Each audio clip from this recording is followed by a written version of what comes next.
சேனல்களுக்கு வணக்கங்கள். இன்றைய பதிவில் நான் தற்போது கத்தாரில் நடக்கின்ற ஃபுட்பால் உலக கோப்பை சார்ந்த அந்த விளையாட்டையும், குவைத் தேசிய ஃபுட்பால் சதாம் ஹுசேன் காலத்தில் நடந்த ஒரு நிகழ்ச்சியையும், அப்போது சதாம் ஹுசேனால் சொல்லப்பட்ட அந்த தகவல்களையும் இங்கு நான் பதிவு செய்ய விரும்புகின்றேன். 3 தகவல்களை நான் கூற விரும்புகின்றேன். 2 தகவல்கள் சதாம் ஹுசேனால் சொல்லப்பட்டது. 3வது தகவல் என்பது அங்கு சுகாதார அமைச்சராக, ஆரோக்கியம் சார்ந்த அமைச்சராக ஒரு பெண் இருந்தார்கள். அவருடைய தகவலையும் இங்கு நான் பதிவு செய்கின்றேன். முதலாவதாக சதாம் ஹுசேன் அப்பொழுது தேசிய அளவு கால்பந்து விளையாடி கொண்டு இருக்கின்ற பொழுது மற்ற நாடுகளால் அது யுத்தத்திற்கு தள்ளப்பட்டிருந்தது. அப்பொழுது மக்கள் அந்த விளையாட்டை சென்று பார்க்க வேண்டும் என்ற ஒரு கோரிக்கையை வைத்தார்கள். அரங்கமே நிறைந்திருக்க வேண்டும் என்பதை போல் பேசினார்கள். அதற்கு அவர் சொன்ன வார்த்தைகள், விளையாடக்கூடியவர்கள் விளையாட வேண்டும் என்பது நாம் ஏற்கனவே அது உறுதி செய்யப்பட்டதால் விளையாட்டை நடத்துபவர்களும் விளையாடுபவர்களும் அங்கு விளையாடி கொண்டிருக்கின்றார்கள்.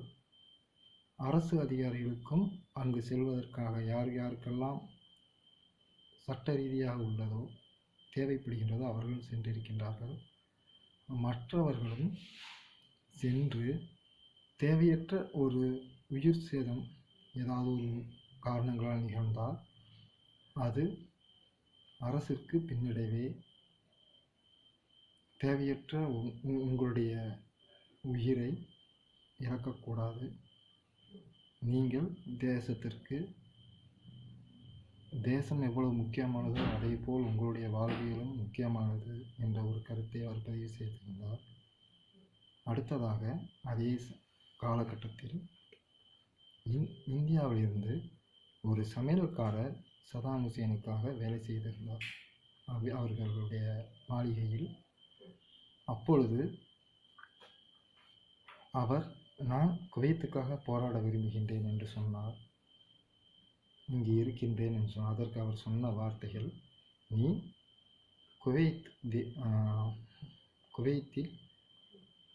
குவைத் மனிதனாக, இந்த தேசியமாக நீ இங்கு மாறிவிடு. நான் குவைத்தியன் என்ற எண்ணத்தில் நீ போரிடுவதென்றால் போராடு. இந்தியனாக போரிட வேண்டும் என்றால் நீ சொன்னதற்காக நான் மகிழ்கின்றேன். ஆனால் நீ போரிட அவசியமில்லை. நீ உன் ஊருக்கு சென்று விடு என்று கூறியிருக்கின்றார். ஏன் என்று கேட்கின்ற பொழுது, என் தேசத்துக்காக நான் போராடுவேன், பெருமைப்படுகிறேன். நீ இந்த தேசத்துக்கு உரியவனாக மாறுகின்ற பொழுது உன்னையும் போராடுவதை நான் பெருமைப்படுகின்றேன். ஆனால் அடுத்த தேசத்தவன் என் தேசத்திற்காக போராடி பின்னால் உரிமையை கேட்டு வந்து கொண்டிருப்பது அதை ஏற்க முடியாது என்ற ஒரு தகவலையும் இங்கு பதிவு செய்கின்றார். நண்பனாக போராடுகிறேன் என்றால் அது போராட்ட களத்திற்கான ஒரு தகவல் அல்ல. எங்களுக்கு நண்பர்களாக தகவல்கள் மற்ற உதவிகளை நாங்கள் எதிர்பார்க்கின்றோம். அதை மட்டும் செய்தால் போதும். உயிர் தியாகத்தை நாங்கள் எதிர்பார்க்கவில்லை என்பதையும் அவர் பதிவு செய்தார். 2வது சொன்னேன் இல்லையா, சமையல்காரர் என்ற ஒரு கருத்து, அது அந்த காலங்களிலோ அதுக்கு பின்போ நமது தமிழ் ஆனந்த விகடனமோ குமுதமோ ஏதோ ஒரு செய்தி, ஒரு பத்திரிகை, மாத பத்திரிகையோ வார பத்திரிகையோ ஏதோ ஒன்றில் வெளியாகியிருந்ததை நான் படித்ததாக நினைவில் இருக்கின்றது. 3வதாக ஒரு தகவல் இங்கு பதிவு செய்கின்றேன். அது என்னவென்றால், அங்கு சுகாதார அமைச்சராக ஒரு பெண் இருந்தார்கள். அவர்கள் என்ன சொன்னார்கள் என்று தெரியுமா? முதல் குவைத் யுத்தத்தின் பொழுது அமெரிக்கர்கள் யுரேனியம், அதாவது கதிரியக்கம் சார்ந்த கழிவுகளையும் சேர்ந்து அந்த குண்டுகளில் பரப்பி விட்டிருக்கிறீர்கள். அது அனைவரையும் பாதித்திருக்கின்ற, உடலில் சேர்ந்திருக்கின்றது. அவர்களை கியூர் பண்ணுவதற்கும் செய்வதற்கும் நாங்கள் அதிகமாக போராடி இப்பொழுதுதான் வெளியே வந்திருக்கின்றோம் என்ற தகவலையும் பதிவு செய்திருக்கின்றார்.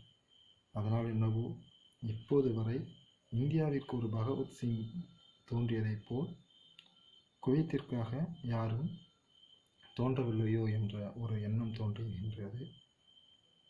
குவைத் தேசமானது அந்த யுத்தத்தின் போது கூட ஃபுட்பால் ஆடிய அந்த தேசம் இப்போது வரை எந்த ஆட்டக்களங்களில் விளையாட்டுகளில் இருக்கின்றது என்ற ஒரு சிந்தனையும் வைத்து அரேபியாவில் அனைத்து உலக நாடுகளும் சமமாகவும் ஒரு மனித நேயத்துடன் ஒற்றுமையாக இருப்பதற்காக காட்டப்படுகின்ற ஒரு விளையாட்டை நாம் இப்பொழுதும் எண்ணி பார்க்கின்றோம்.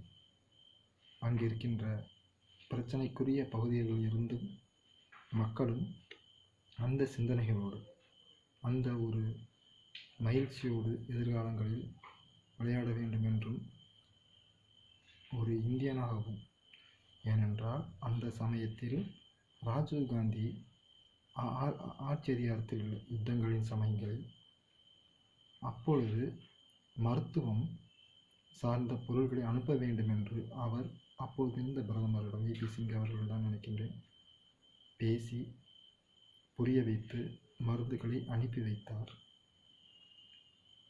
இந்த தகவல்கள் தங்களுக்கு பிடித்திருந்தாலோ இதை சார்ந்த கருத்துக்கள் அந்த ஃபுட்பால் நினைவு ஒரு தேசிய விளையாட்டு நினைவு எவ்வாறு நடந்தது என்பதும் காலங்கள் கடந்த பின்பு அந்த மண்ணானது அரேபியன் பகுதி மக்களானவர்கள் இப்பொழுது அனைத்து மேற்கத்திய நாடுகளையும் மற்ற உலக நாடுகளையும் அவர்கள் எவ்வாறு அரவணைத்து செல்கின்றார்கள் என்பதையும் நாம் எண்ணி பார்க்க வேண்டும்.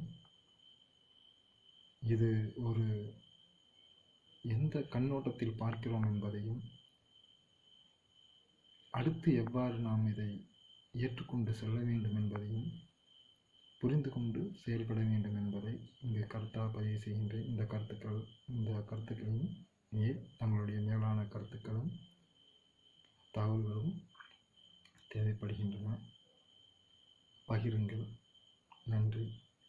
இப்படிக்கு சேனல் ராம்ராஜ் ஸ்ரீ செல்லம் ராம்ராஜ் சி. நன்றி. வணக்கம்.